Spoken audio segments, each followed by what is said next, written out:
Bonsoir à tous, bienvenue sur D8 pour cette nouvelle édition de Voyage au bout de la nuit. Aujourd'hui, je vais poursuivre la lecture de Robinson Crusoe, qui est un roman de Daniel Defoe.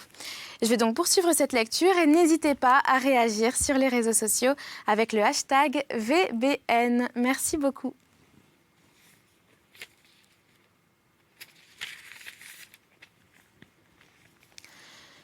Le sable s'était tellement amoncelé près de l'arrière que là où auparavant une grande étendue d'eau m'empêchait d'approcher, à plus d'un quart de mille sans me mettre à la nage, je pouvais marcher jusqu'au vaisseau quand la marée était basse. Je fus d'abord surpris de cela, mais bientôt je conclus que le tremblement de terre devait en être la cause.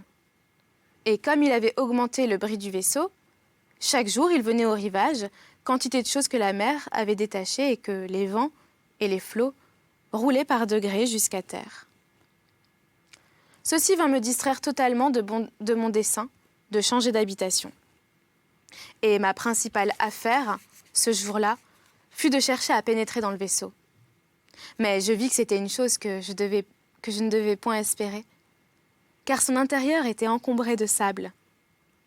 Néanmoins, comme j'avais appris à ne désespérer de rien, je résolus d'en arracher par morceaux ce que je pourrais, persuadée que tout ce que j'en tirerais me serait de quelque utilité. Le 3. Je commençai par scier un bau qui maintenait la partie supérieure proche le gaillard d'arrière, et quand je l'eus coupé, jetai tout ce que je pus du sable qui embarrassait la portion la plus élevée. Mais la marée venant à monter, je fus obligée de m'en tenir là pour cette fois. Le 4. J'allai à la pêche, mais je ne pris aucun poisson que j'osasse manger.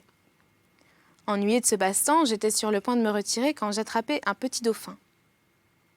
Je m'étais fait une grande ligne avec du fil de carré, mais je n'avais point d'hameçon. Néanmoins, je prenais assez de poissons de tout autant que je m'en souciais. Je l'exposais au soleil et je le mangeais sec. Le 5. Je travaillais sur la carcasse. Je coupais un second bau et je tirais des ponts 3 grandes planches de sapin. Je les liai ensemble et les fis flotter vers le rivage quand vint le flot de la marée. Le 6. Je travaillais sur la carcasse. J'en arrachai quantité de chevilles et autres ferrures. Ce fut une rude besogne. Je rentrai chez moi très fatiguée et j'eus envie de renoncer à ce sauvetage. Le 7. Je retournai à la carcasse. Mais non dans l'intention d'y travailler. Je trouvais que par son propre poids, elle s'était affaissée depuis que les baux étaient sciés et que plusieurs pièces du bâtiment semblaient se détacher. Le fond de la cale était tellement entrouvert que je pouvais voir dedans. Elle était presque emplie de sable et d'eau. Le 8. J'allai à la carcasse. Et je portais avec moi une pince pour démanteler le pont, qui, pour lors, était entièrement débarrassé d'eau et de sable. J'enfonçai 2 planches que j'amenai aussi à terre avec la marée. Je laissai là ma pince pour le lendemain. Le 9. J'allai à la carcasse. Et avec mon levier, je pratiquai une ouverture dans la coque du bâtiment. Je sentis plusieurs tonneaux, que j'ébranlai avec la pince sans pouvoir les défoncer. Je sentis également le rouleau de plomb d'Angleterre. Je le remuai, mais il était trop lourd pour que je puisse le transporter. Les 10, 11, 12, 13 et 14, j'allais chaque jour à la carcasse. Et j'en tirais beaucoup de pièces de charpente, des bordages, des planches et 200 ou 300 livres de fer. Le 15. Je portais 2 haches, pour essayer si je ne pourrais point couper un morceau de rouleau de plomb en y appliquant le taillant de l'une, que j'enfoncerais avec l'autre. Mais comme il était recouvert d'1,5 pied d'eau environ, je ne pus frapper aucun coup qui portât. Le 16. Il avait fait un grand vent durant la nuit. La carcasse paraissait avoir beaucoup souffert de la violence des eaux. Mais je restais si longtemps dans les bois à attraper des pigeons pour ma nourriture que la marée m'empêcha d'aller au bâtiment ce jour-là. Le 17. J'aperçus quelques morceaux des débris jetés sur le rivage. à 2000 de moi environ. Je m'assurais de ce que ce pouvait être, et je trouvais que c'était une pièce de l'éperon, trop pesante pour que je l'emportasse. Le 24. Chaque jour jusqu'à celui-ci, je travaillais sur la carcasse, et j'en ébranlais si fortement plusieurs parties à l'aide de ma pince, que la première grande marée flottèrent plusieurs futailles et 2 coffres de matelots. Mais comme le vent soufflait de la côte, rien ne vint à terre ce jour-là, si ce n'est quelques membrures et une barrique pleine de porcs du Brésil que l'eau et le sable avaient gâté. Je continuai ce travail jusqu'au 15 juin. En acceptant le temps nécessaire, Polyre me procurait des aliments, que je fixais toujours durant cette occupation à la marée haute, afin que je puisse être prêt pour le jusant. Alors j'avais assez amassé de charpentes, de planches et de ferrures pour construire un bon bateau, si j'eusse su comment. Je parvins aussi à recueillir, en différentes fois et en différents morceaux, près de 100 livres de plomb laminé. Juin. Le 16. En descendant sur le rivage, je trouvai un grand chélonidé, ou tortue de mer, le premier que je vis. C'était assurément pure mauvaise chance, car il n'était pas rare sur cette terre. Et s'il m'était arrivé d'être sur le côté opposé de l'île, j'aurais pu en avoir par centaines tous les jours, comme je le fis plus tard. Mais peut-être les aurais-je payés assez cher. Le 17. J'employais ce jour à faire cuire ma tortue. Je trouvai dedans 60 œufs. Et sa chair me parut la plus agréable et la plus savoureuse que j'eusse goûtée de ma vie, n'ayant eu d'autre viande que celle de chèvre ou d'oiseau depuis que j'avais abordé à cet horrible séjour. Le 18. Il plut toute la journée, et je ne sortis pas. La pluie me semblait froide, j'étais transie, chose extraordinaire dans cette latitude. Le 19. J'étais fort mal, et je grelottais comme si le temps eût été froid. Le 20. Je n'eus pas de repos de toute la nuit, mais la fièvre et de violentes douleurs dans la tête. Le 21. Je fus très mal, et effrayée presque à la mort par l'appréhension d'être en ma triste situation, malade et sans secours. Je priai Dieu pour la première fois depuis la tourmente essuyée au large de Hull, mais je savais à peine ce que je disais et pourquoi je le disais. Toutes mes pensées étaient confuses.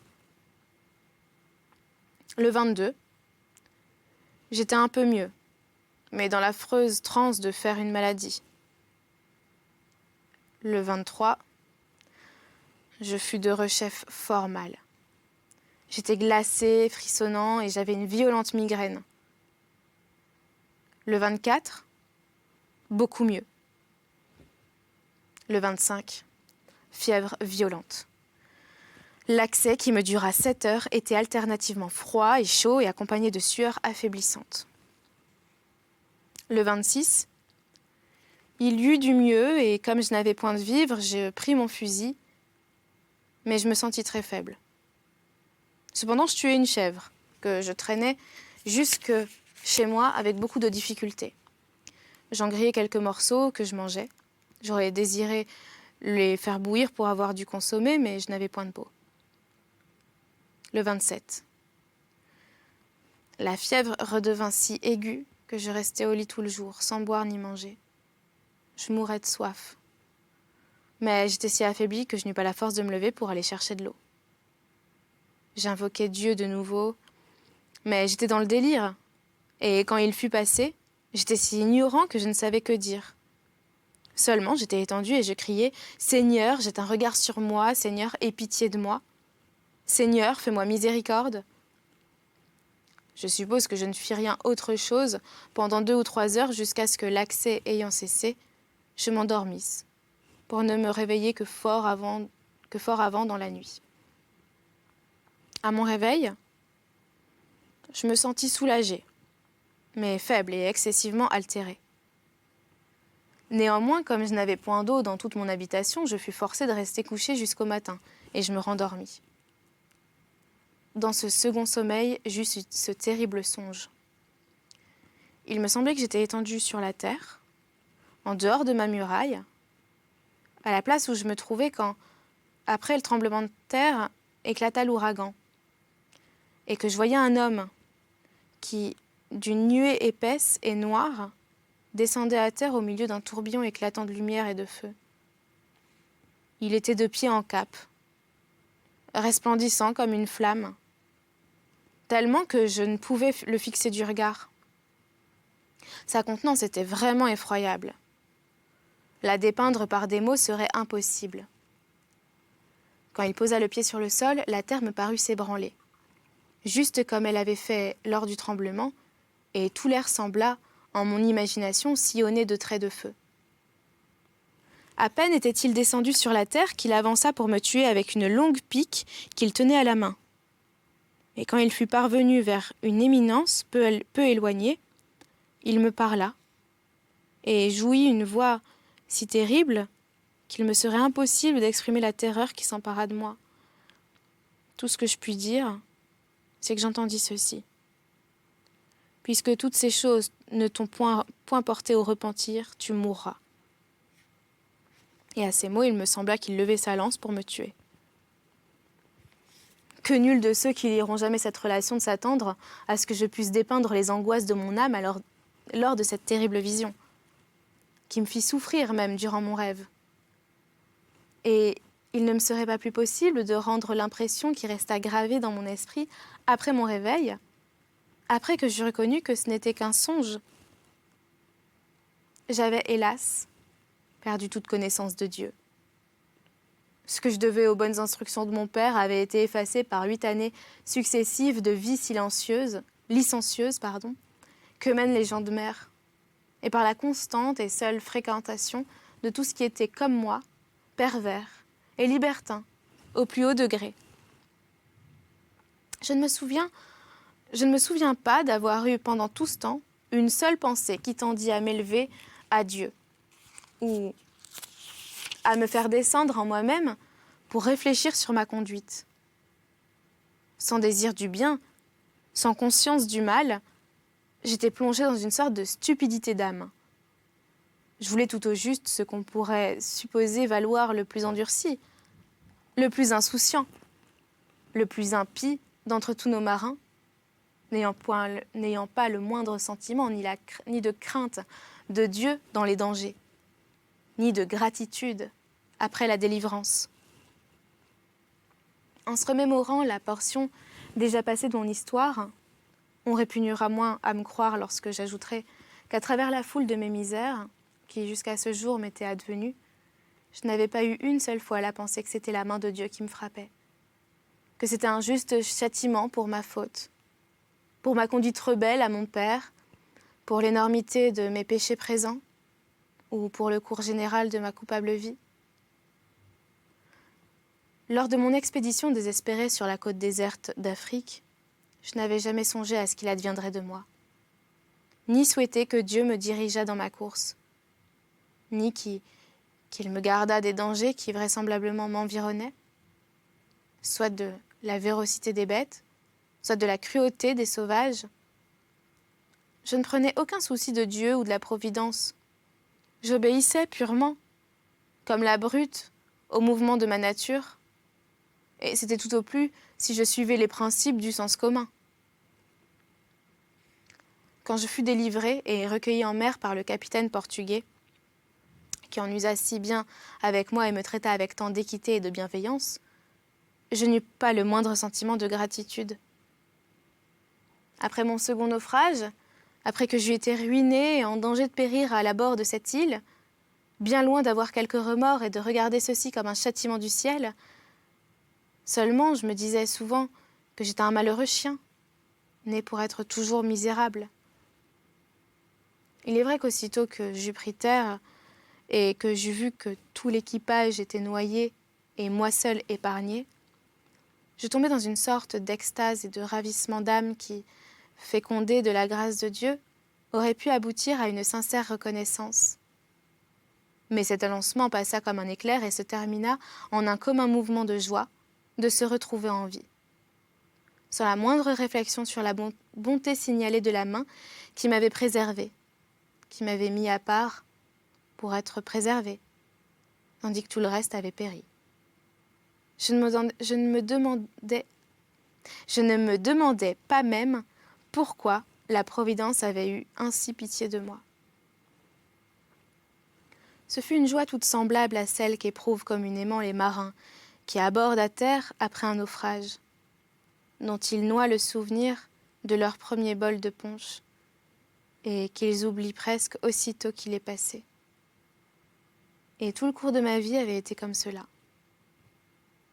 Même lorsque dans la suite des considérations obligées, m'eurent fait connaître ma situation, et en quel horrible lieu j'avais été jetée hors de toute société humaine, sans aucune espérance de secours et sans aucun espoir de délivrance. Aussitôt que j'entrevis la possibilité de vivre et que je ne devais point périr de faim, tout le sentiment de mon affliction s'évanouit. Je commençai à être fort aise. Je me mis à travailler, à ma conservation et à ma subsistance, bien éloignée de m'affliger de ma position comme d'un jugement du ciel, et de penser que le bras de Dieu s'était appesanti sur moi. De semblables pensées n'avaient pas accoutumé de me venir à l'esprit. La croissance du blé, dont j'ai fait mention dans mon journal, eut premièrement une petite influence sur moi. Elle me toucha assez fortement, assez longtemps, que j'y crus voir quelque chose de miraculeux. Mais dès que cette idée tomba, l'impression que j'en avais reçue tomba avec elle, ainsi que je l'ai déjà dit. Il s'en fut de même du tremblement de terre. Quoique rien en soi ne saurait être plus terrible, ni conduire plus immédiatement à l'idée de la puissance invisible qui seule gouverne de si grandes choses. Néanmoins, à peine la première frayeur passée, l'impression qu'il avait faite sur moi s'en alla aussi. Je n'avais pas plus le sentiment de Dieu ou de ses jugements, ou encore moins que ma présente affliction était l'œuvre de ses mains, que si j'avais été dans l'état le plus prospère de la vie. Mais quand je tombais malade et que l'image des misères de la mort vint peu à peu se placer devant moi, quand mes esprits commencèrent à s'affaisser sous le poids d'un mal violent et que mon corps fut épuisé par l'ardeur de la fièvre, ma conscience, si longtemps endormie, se réveilla. Je me reprochais ma vie passée, dont l'insigne perversité avait provoqué la justice de Dieu, à m'infliger des châtiments inouïs et à me traiter d'une façon si cruelle. Ces réflexions m'oppressèrent, dès le 2e ou le 3e jour de mon indisposition. Et dans la violence de la fièvre et des âpres reproches de ma conscience, elles m'arrachèrent quelques paroles qui ressemblaient à une prière adressée à Dieu. Je ne puis dire cependant que ce fut une prière faite avec ferveur et confiance. Ce fut plutôt un cri de frayeur et de détresse. Le désordre de mes esprits, mes remords cuisants, l'horreur de mourir dans un si déplorable état et de poignantes appréhensions me faisaient monter des vapeurs au cerveau. Et dans ce trouble de mon âme, je ne savais ce que ma langue articulait. Ce dut être toutefois quelque exclamation comme celle-ci. « Seigneur, quelle misérable créature je suis! Si je viens à être malade, assurément je mourrai faute de secours. Seigneur, que deviendrai-je » Alors des larmes coulèrent en abondance de mes yeux. Et il se passa un long temps avant que je pusse en proférer davantage. Et c'est là que nous allons arrêter cette lecture pour aujourd'hui. J'espère que vous l'avez apprécié. N'hésitez pas à réagir sur les réseaux sociaux avec le hashtag VBN. Merci beaucoup, à très bientôt. Je vous souhaite une très bonne nuit ou une bonne journée.